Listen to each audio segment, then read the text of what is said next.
Get him. Can you get him out of the holder? What's funny now is I'm seeing smaller and smaller poachers. There you go. We're getting a lot more of those Lake Norman size. What used to be, yeah, just a bunch of the mediums and big ones. Now I'm seeing a lot more of the small ones.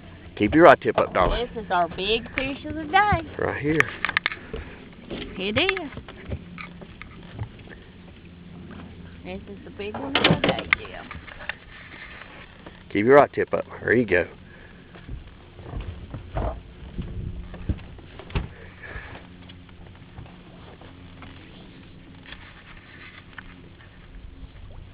Get him, Mama. Talk to him.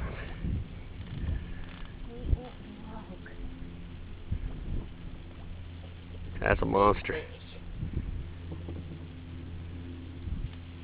He's a nice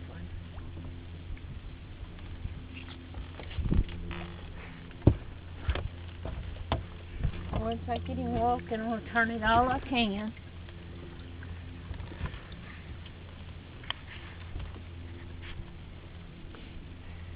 There you go. Reel him down. There you go.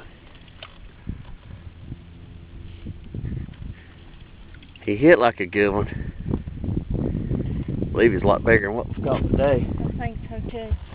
He's still bigger. Uh-oh, he's in that other line and he's taking her out. Take on. Let him go. That's a big fish. Don't worry about it. I'm going to set this down for a second. Okay. He's coming toward me.